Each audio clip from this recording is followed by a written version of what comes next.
حضور صاحب سجادہ و جملہ علماء کرام شہراء اعظام معزز سامعین کرام السلام علیکم ورحمۃ اللہ وبرکاتہ۔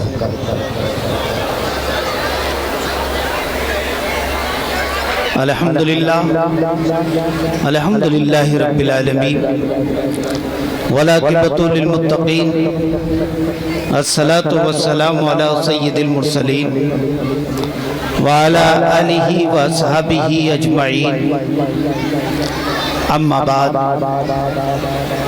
اعوذ باللہ من الشیطان الرجیم، بسم اللہ الرحمن الرحیم، وما ارسلناک الا رحمۃ للعالمین، صدق اللہ العظیم وصدق رسولہ النبی الامین الکریم، ونحن علی ذلک لمن الشاہدین والشاکرین والحمد للہ رب العالمین۔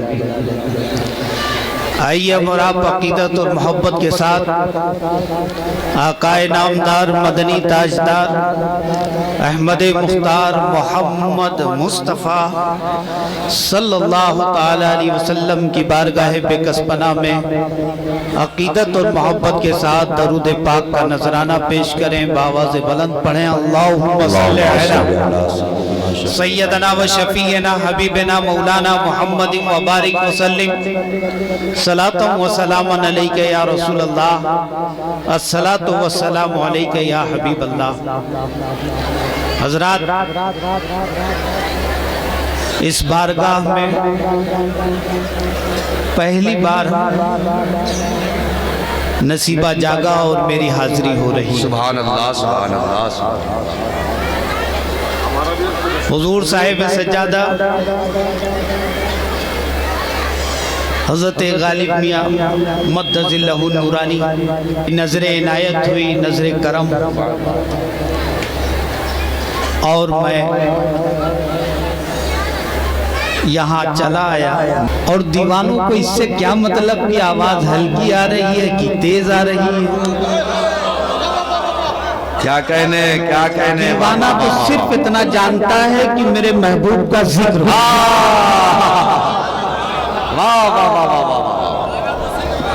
بس اتنا جانتا، سبحان اللہ۔ وہ تو اتنا بھی نہیں جانتا کہ پکارا کس کو جا رہا ہے، وہ بس اتنا جانتا ہے کہ میرے محبوب کا نام لیا جا رہا ہے۔ سبحان اللہ، سبحان اللہ۔ بات آئی ہے دیوانگی کی تو حضور بیان کرتے، اس میں جتنے بھی لوگ ہیں سب مجنو کو جانتے ہوں گے، لیلا مجنو کو سب جانتے ہوں گے، اور جو بوڑھے ہوں گے تو وہ زیادہ جانتے ہیں، جی سب جانتے ہیں۔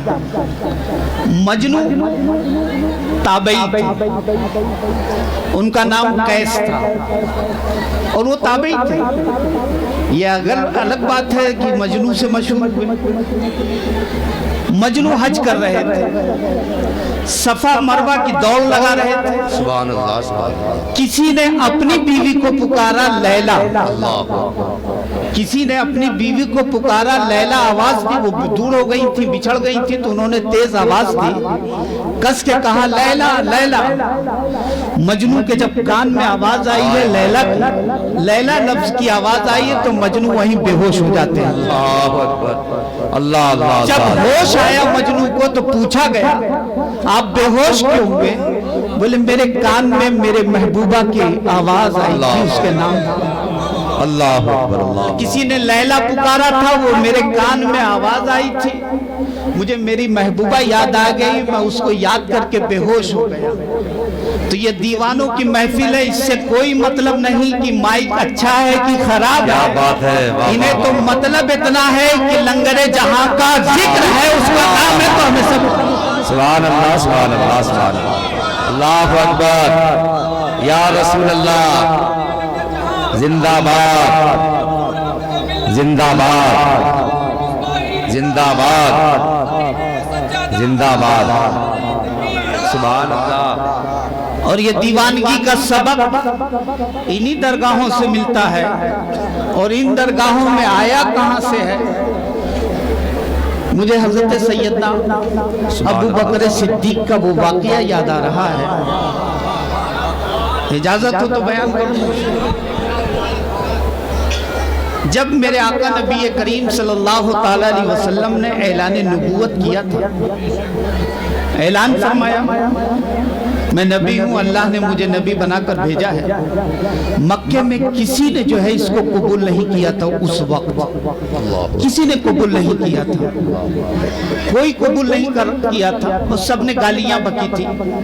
کسی نے مجنون کہا، کسی نے پاگل کہا، کسی نے دیوانہ کہا، کسی نے کچھ کہا. جس کے منہ میں جو آتا رہا وہ کہتا رہا. اس وقت اس مجمع میں جناب ابو بکر حاضر نہیں تھے، وہ ملک شام میں تھے. ملک شام میں وہ تجارت کے لیے گئے تھے. ادھر دن میں میرے آقا نے اعلان کیا ہے، ادھر رات میں ابو بکر صدیق سوتے ہیں اور خواب دیکھتے ہیں.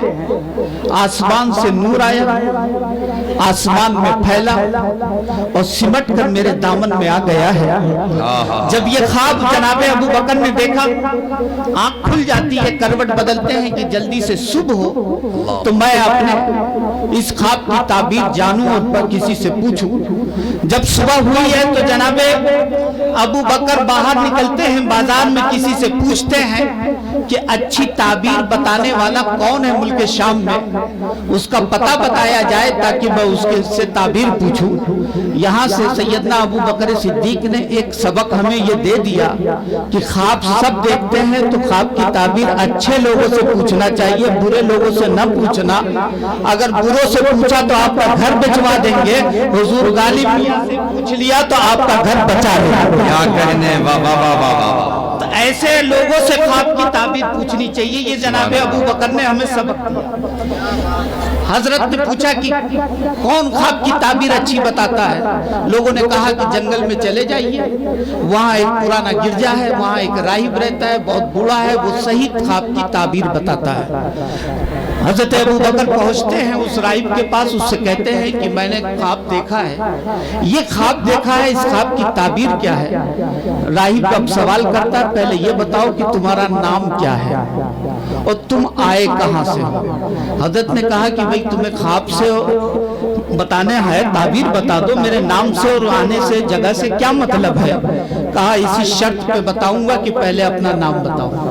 تو یہ کہتے ہیں کہ میرا نام ابو بکر ہے، میں مکے سے آیا ہوں. تب وہ راہب کہتا ہے کیا کسی مکے میں کسی نے اعلان نبوت کیا ہے، نبی ہونے کا دعویٰ کیا ہے؟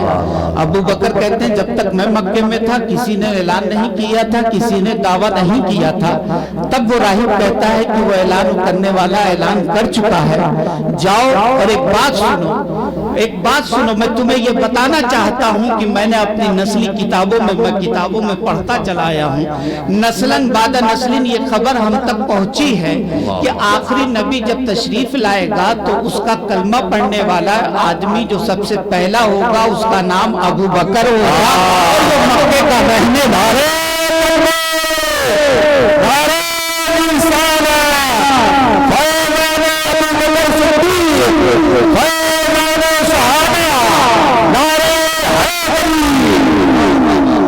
وہ ابو بکر ہوگا. پیشانی چومتا اور کہتا ہے جاؤ، اس نے اعلان کر دیا ہے، جاؤ اس مکے چلے جاؤ اور کلمہ پڑھ کے مسلمان ہو جاؤ، اس کے دامن سے وابستہ ہو جاؤ. ابو بکر صدیق کمرے پہ آتے ہیں، اپنا سارا سامان دوست کو دیتے ہیں، کہتے ہیں تم اس کو بیچ دینا. دوست نے ایک جملہ کہا تھا کہ منڈی بہت اچھی ہے، اس کو بیچ کے جاؤ، بہت اچھی کمائی ہو رہی ہے، نقصان مت کرو. تو ابو بکر نے اس وقت کہا تھا کہ اب کپڑے بیچنے کا وقت نہیں آیا، اب تو دل بیچنے کا وقت آ گیا ہے. کیا کہنے، مجھے کپڑا نہیں بیچنا ہے، اب تو مجھے میں دل کرے. جناب ابو بکر نے اپنا سامان دیا، بولے بیچ دینا، فائدہ ہو تو ٹھیک، نہ فائدہ ہو تو ٹھیک، اب تو میں اصل فائدہ کمانے کے لیے جا رہا ہوں. مکے آتے ہیں، جیسے مکے میں آپ اندر داخل ہوئے ہیں، ابو جہل انتظار کر رہا تھا، وہ قریب میں کھڑا تھا. وہ ان کے ساتھ چلتے ہوئے کہتا ہے دیکھو تمہارے دوست نے یہ کہا ہے، تمہارے دوست ایسا کہہ رہا ہے، ہمارے معبودوں کو باطل کہہ رہا ہے، ہمارے معبودوں کو برا بھلا کہہ رہا ہے، نبی ہونے کا دعویٰ کر رہا ہے اور نبوت کا اعلان کیا ہے، اپنے دوست کو سمجھاؤ. جناب ابو بکر کوئی جواب نہیں دے رہے ہیں، خاموشی سے کے ساتھ اس کی بات کو سنتے ہوئے جا رہے ہیں. تارے رقم میں میرے آقا تشریف فرما تھے، وہاں پہ ابو بکر صدیق پہنچتے ہیں اور پوچھتے ہیں کیا آپ نے نبی ہونے کا اعلان کر دیا ہے، نبوت کا دعویٰ کر دیا ہے؟ جواب سنو اپنے آقا کا، نبی کریم کا۔ میرے آقا کہتے ہیں ابو بکر خواب دیکھ کر بھی تجھے یقین نہیں آیا؟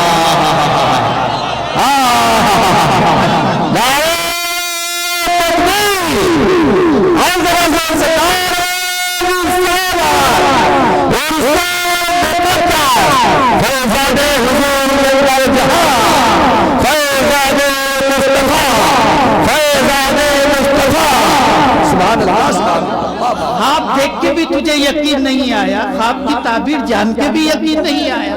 اتنا سننا تھا کہ قدموں میں گر جاتے ہیں، کہتے ہیں میرے آقا کلمہ پڑھا اور اپنے دامن سے وابستہ کر لے۔ کلمہ پڑھاتے ہیں میرے آقا، اشہد ان لا الہ الا اللہ و اشہد ان محمدن عبدہ و رسولہ۔ سبحان اللہ۔ حضرت جناب ابو بکر ایمان لیا ہے، سب سے پہلے ایمان لانے والے۔ حضور یہاں پہ معاملہ یہ ہوتا ہے، روایتوں میں اختلاف ہے۔ حضرت خدیجہ الکبریٰ کے بارے میں ہے کہ وہ سب سے پہلے ایمان لائی، پھر ایک روایت یہ ہے کہ سب سے پہلے حضرت علی مرتضیٰ ایمان لائے، اور ایک روایت یہ بھی ہے کہ جناب ابو بکر صدیق سب سے پہلے ایمان لائے۔ اس کو تطبیق دیا جاتا ہے، بزرگوں نے بتایا ہے کہ بالغ میں، ہوش و حواس میں، بڑوں میں جو سب سے کلمہ پڑھا ہے وہ ابو بکر صدیق ہیں۔ وہ 55 بچوں میں سب سے پہلے جس نے کلمہ پڑھا ہے وہ علی مرتضیٰ ہے، عورتوں میں سب سے پہلے جس نے کلمہ پڑھا ہے وہ خدیجہ الکبریٰ۔ یہ تطبیق دی گئی ہے۔ جناب ابو بکر ایمان لیا ہے، پھر اکا دکا دو چار لوگ ایمان لائے تھے، دو چار لوگ ایمان لائے۔ ایک روز حضرت ابو بکر صدیق کا، میں جو اصل بتانا چاہ رہا ہوں، دیوانگی کہتے کس کو ہے، دیوانہ کہتے کس کو ہیں؟ نعرے تو خوب ہم لگا لیتے ہیں کہ دامن نہیں چھوڑیں گے، لیکن میں آج بتاتا ہوں کہ دیوانہ کہتے کس کو۔ میرے آقا جناب ابو بکر کہتے ہیں یا رسول اللہ کیا ہم حق پر نہیں ہیں؟ یا رسول اللہ کیا ہم حق پر نہیں ہیں؟ میرے آقا کہتے ہیں ابو بکر ہم ہی تو حق پر ہیں، ہم ہی تو حق پر ہیں۔ تب جناب ابو بکر کہتے ہیں کہ یا رسول اللہ کب تک ہم چھپ چھپ کر اللہ اکبر کہیں گے، کب تک ہم چھپ چھپ کر اپنے اللہ کو سجدہ کریں گے، کب تک ہم چھپ چھپ کر جتنی قرآن کی آیتیں نازل ہوئی ہیں اس کی تلاوت کریں گے؟ مجھے اجازت دی جائے کہ میں خانہ کعبہ میں جاؤں اور مشرکین کفار، مشرکین مکہ کو سب کو اکٹھا کر کے جو پیغام آپ لے کر آئے ہیں اس پیغام کو میں عام کروں اور سب کو سناؤں۔ میرے آقا نے کہا تھا ابو بکر ٹھہر جاؤ، ابھی وقت نہیں آیا ہے۔ میں آج بڑی ذمہ داری سے اس بات کو کہنا چاہ رہا ہوں کہ آج ہندوستان میں ہمیں مکی زندگی جینا ہے، مکی زندگی نہیں، ہمیں مکی زندگی جینا ہے۔ اور یہ ابو بکر صدیق اور میرے آقا کا جواب ہمیں بتا رہا ہے کہ تمہیں مکی زندگی کیسے جینا ہے۔ اور یقین کے ساتھ میں کہہ رہا ہوں، لنگر جہاں کو گواہ بنا کے کہہ رہا ہوں، اس بارگاہ میں یہ دعا کر رہا ہوں کہ اے پروردگار تیری بارگاہ میں تیرے اس محبوب بندے کا واسطہ ہے کہ مکی زندگی تو ہم جی رہے ہیں، ہمیں مدنی زندگی عطا کر دے، اور انشاءاللہ مدنی زندگی ایمان ہے اور عقیدہ ہے۔ ابھی مکی زندگی ہے، پھر ہمیں مدنی زندگی عطا ہونی۔ اور حضور میں تو کہہ رہا ہوں کہ مکی زندگی 13 سال کی آقا کی ہے، 11 سال میں 2 سال میں انشاءاللہ ان کے صدقوں میں مکی زندگی ملے گی، کے صدقے میں ملے گی۔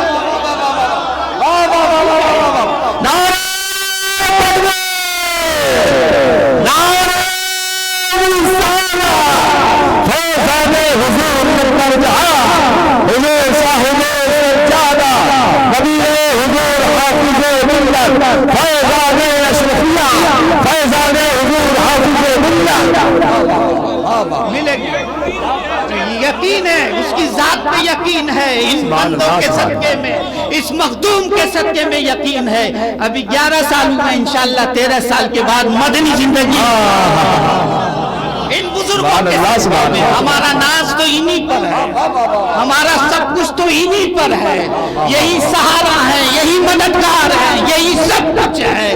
ہمارا ہے کیا ہندوستان میں؟ کچھ نہیں ہے، ہمارا جو سہارا ہے وہ اجمیر والا ہے، یہ لنگر جہاں، یہی بزرگ ہمارے سہارا ہیں، سب کچھ یہی ہے اور کچھ نہیں ہمارے پاس۔ کیا ہے ہمارے پاس؟ کچھ بھی نہیں ہے، دیکھا جائے کچھ بھی نہیں ہے، مگر یہی طاقتیں ہیں، یہی سہارا، حوصلہ بھی ہے، یقین بھی ہے اس کی ذات پہ کہ ملے گی۔ تو میں عرض کر رہا تھا، میرے آقا نے منع کر دیا کہ ابو بکر ابھی وقت نہیں ہے، حالات ایسے نہیں ہیں کہ خانہ کعبہ میں جا کے اللہ اکبر کہو، ابھی یہی کمرے میں کہتے رہو، جب وقت آئے گا تو میں تمہیں اجازت دے دوں گا، وقت آئے گا تو میں اجازت دے دوں گا، حالات جب بن جائیں گے تو اجازت دے دوں گا۔ ابو بکر خاموش ہو گئے، مان گئے بات۔ 2-4 دن کے بعد پھر عشق مچلتا ہے، کہتے ہیں یا رسول اللہ مجھے اجازت دے دی جائے، میرے آقا اجازت دے دی جائے۔ حضرت ابو بکر صدیق نے جب زیادہ ضد اصرار کیا تو میرے آقا کریم نبی کریم صلی اللہ تعالیٰ علیہ وسلم نے اجازت دے دی کہ جاؤ ابو بکر آج تم جو ہے میرے پیغام کو عام کرو، میرے پیغام کو عام کرو۔ جناب ابو بکر صدیق رضی اللہ تعالیٰ عنہ، تھوڑا سا ایک منٹ ڈسٹرب، جناب ابو بکر صدیق رضی اللہ تعالیٰ عنہ وہاں سے نکلتے ہیں، خانہ کعبہ کے قریب آتے ہیں، مکے کعبے کے قریب جتنے لوگ بیٹھے ہوئے تو سب کو آواز دیتے ہیں۔ جب سب قریب آ گئے تو جو رسول نے پیغام ان کو دیا تھا وہ آقا کا پیغام جو ہے ابو بکر صدیق سنانے لگتے ہیں، اور جیسے سنانا شروع کیا ہے ظالموں کی تیوریاں چڑھنے لگے، ظالموں کو غصہ آنے لگا، اور ظالموں نے فوراً ابو بکر صدیق پر حملہ کر دیا، سخت حملہ کیا، جس کے ہاتھ میں جو بھی کچھ تھا اسی سے ابو بکر صدیق پر حملہ کیا۔ ڈنڈا تھا تو ڈنڈے سے مارنے لگے، چاروں طرف سے ابو بکر صدیق پہ حملہ کیا اور چاروں طرف سے گھوسے اور لات مارنے لگے۔ ابو بکر صدیق چوٹ کھاتے رہے لیکن آقا کا پیغام عام کرتے رہے۔ پھر ابو بکر صدیق گر جاتے ہیں، اور جب ابو بکر گرے ہیں تو ان ظالموں نے ٹھوکریں مارنا شروع کی ہیں، فٹ بال کی طرح ابو بکر کو کبھی ادھر مارا جاتا تھا کبھی ادھر مارا جاتا تھا۔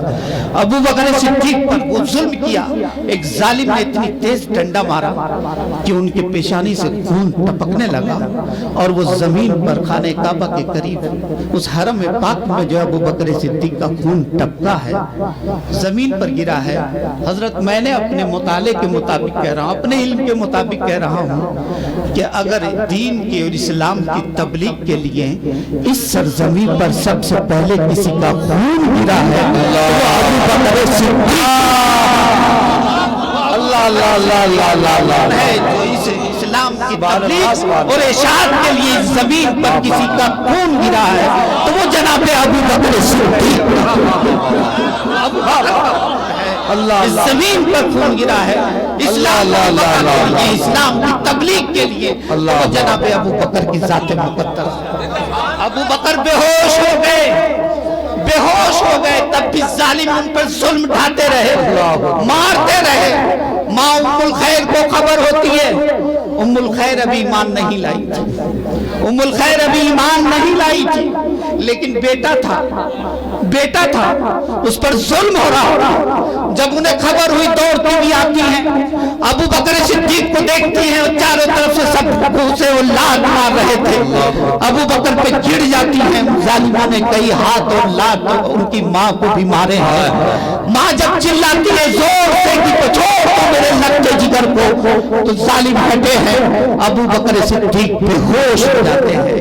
اب ماں تڑپ کے کہتی ہے میرے لگتے جگر سے کبھی سینے کو ٹٹولتی ہے، دباتی ہے، بیٹے کو جھنجھوڑ لے، یہ کہہ رہی بیٹے پہ ذرا آواز تو نکال، ایک بار بھی ماں کو کہہ کے پکار لے، لیکن ابو بکر بے ہوش پڑے ہوئے ہیں۔ جب کچھ دیر ہو جاتی ہے تب ام الخیر نے اپنے رشتہ داروں سے کہا کہ میرے لگتے جگر کو میرے گھر تو پہنچا دو۔ سب لوگ اٹھا کے لے کے جاتے ہیں، کندھوں پر اٹھا کے لے کے پہنچے ہیں۔ ابو بکر صدیق کو تخت پہ لٹایا گیا ہے، ماں نے ان کے زخموں کو دھویا ہے، اس پر مرہم لگایا ہے، اور پھر ماں اپنے بیٹے کے سینے پہ دبا رہی ہے اور یہی بول رہی تھی بیٹے ایک بار مجھے ماں تو کہتے، ایک بار آپ کو کھول، ایک بار اپنی زبان سے پکار دو، تو بڑھاپے میں میرا سہارا ہے، تو مجھے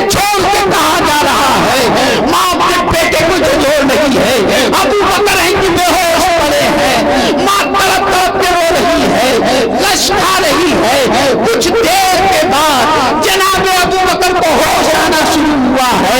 جب ابو بکر صدیق کو ہوش آ رہا تھا, لمحہ دھیرے دھیرے ہلے ہیں, پلکوں پہ حرکت آئی ہے, تو دنیا یہ کہہ رہی تھی کہ ابو بکر کی زبان سے جو جملہ نکلے گا وہ اپنی تکلیف کے بارے میں نکلے گا. وہ یہی کہیں گے کہ ظالموں نے یہ ظلم کیا ہے, ظالموں نے یہاں مارا ہے, ظالموں نے میرا چہرہ سجا دیا ہے, ظالموں نے مجھے اس طریقے سے ستایا ہے, ظالموں نے اس طریقے سے مارا ہے.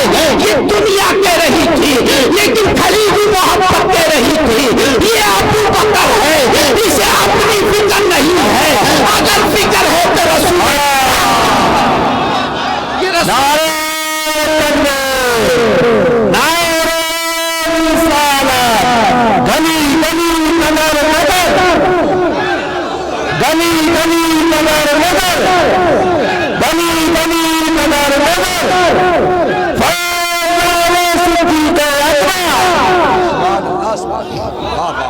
جناب ابو بکر کو ہوش آنا شروع ہوا ہے اور زبان سے جملے نکلنے شروع ہوئے ہیں. قربان جائیے جناب ابو بکر صدیق پہ قسم خدا کی کہہ رہا ہوں, ان کے عشق کا 40واں حصہ بطور زکات و خیرات مل جائے تو ہماری زندگی سنور جائے گی, سب کچھ بدل جائے گا. جناب ابو بکر کا جملہ نکلتا ہے, دنیا کہہ رہی ہے کہ ابو بکر اپنی بتائے گا, لیکن ابو بکر کا جو پہلا جملہ تھا دیوانگی کسے کہتے ہیں, ذرا دیکھو ابو بکر کی بارگاہ میں. ابو بکر کہتے ہیں مجھے میرے آقا کی خیریت بتائی جائے, کس حال میں میرے آقا ہیں ان کی خیریت بتائی جائے, کہیں ظالموں نے میرے بعد میرے آقا پہ ظلم نہ کر دیا ہو, اس لیے مجھے میرے نبی کے بارے میں بتایا جائے. ماں نے اسی وقت کہا تھا ابو بکر تو پاگل تو نہیں ہو گیا ہے, تجھے اپنے زخموں کی فکر نہیں, تجھے اپنی تکلیف کی فکر نہیں, تجھے اپنے درد کی فکر نہیں. اگر فکر ہے تو نبی کی فکر ہے. تو ابو بکر نے جواب دیا تھا, اے اپنی جان سنو سنو, جس دن میں نے اپنا کلمہ ان کا کلمہ پڑھا تھا اسی وقت اپنی جان کو ان کے قدموں پہ قربان کر دیا تھا اور یہ کہا تھا یا رسول اللہ تیری سلامتی میں ابو بکر کی سلامتی ہے, تیری حفاظت میں ابو بکر کی حفاظت. واہ واہ واہ, نعرہ تکبیر, نعرہ رسالت, فیضان ابو بکر صدیق, فیضان شیخ اشرفیہ, فیضان عمر حافظ ملت. جناب ابو بکر صدیق نے جب بار بار پوچھا تو ام جمیل جو حضرت عمر فاروق کی بہن ہے یہ ایمان لا چکی. ان سے دھیرے سے ام الخیر نے کو معلوم تھا کہ ایمان لائی ہے, کہتی ہیں جاؤ رسول اللہ کی خیریت لاؤ. یہ جاتی ہیں آتی ہیں اور دھیرے سے حضرت ابو بکر سے کہتی ہیں کہ ہمارے آقا خیریت سے سلامت ہیں. ابو بکر صدیق کہتے ہیں تم نے بتا دیا دل کو سکون تو مل گیا, لیکن کافی دیر ہو گئی ہے, دیدار نہیں کیا ہے یار کا, یار کا دیدار نہیں کیا ہے. ان آنکھوں کو ٹھنڈک تو تب ملے گی جب میں اپنے یار کو دیکھ لوں گا, یار کو دیکھ لوں گا. اٹھتے ہیں, کھڑے ہونے چاہتے ہیں, خون بہ چکا ہے, گش کھا کے گر جاتے ہیں, پھر اٹھتے ہیں. لوگوں نے کہا ابو بکر ٹھہر جا, راستے میں گر جائے گا. کپ کپاتے ہوئے پیروں سے, لرزتے ہوئے بدن سے ابو بکر اپنے گھر سے نکلتے ہیں رسول کی بارگاہ میں حاضر ہونے کے لیے.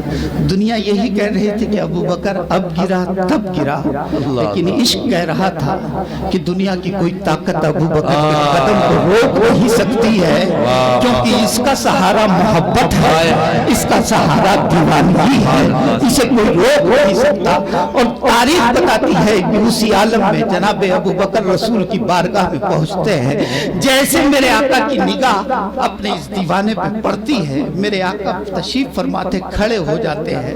کھڑے ہو گئے ہیں, ابو بکر آگے قدم بڑھا رہے ہیں, میرے آقا نے اپنے باہوں کو پھیلا دیا, بازو پھیلا دیے ہیں. ابو بکر آگے بڑھتے جا رہے ہیں, میرے آقا نے اپنے دونوں بازو پھیلا دیے، ابو بکر کو اپنے باہوں میں لے لیا ہے، چپکا لیا ہے، وہ بوسہ دے رہے ہیں۔ پھر میرے آقا نے کہا تھا ابو بکر دیکھ ظالموں نے کتنا ظلم کیا ہے، میں نے منع کیا تھا نا، دیکھ ظالموں نے اتنا ظلم کیا ہے۔ تب ابو بکر صدیق نے صرف ایک جملہ کہا تھا، اس کو شاعر نے یوں کہا ہے، جو جملہ کہا ہے کہ ہر ستم ہر جفا گوارا ہے، ہر ستم ہر جفا گوارا ہے، یا رسول اللہ بس تو اتنا کہہ دے کہ تو ہم، مجھے اور کچھ نہیں چاہیے آقا، تو مجھے اپنا بنا لے، یہ زخمی آقا ہے، یہ سب کچھ اپنا ہے، یہ ہے وہ ابو بکر صدیق، اور اسی کا صدقہ لینے ہم اس دربار میں آئے ہیں۔ اے ابو پروردگار، ابو بکر کا صدقہ یہاں سے عطا کر دے کہ ہمارے دامنوں کو بھر دے، ہماری دنیا بھی بہتر ہو جائے، ہماری قبر بھی بہتر ہو جائے، ہمارا حشر بھی بہتر ہو جائے۔ وما علینا الا البلاغ۔ السلام علیکم۔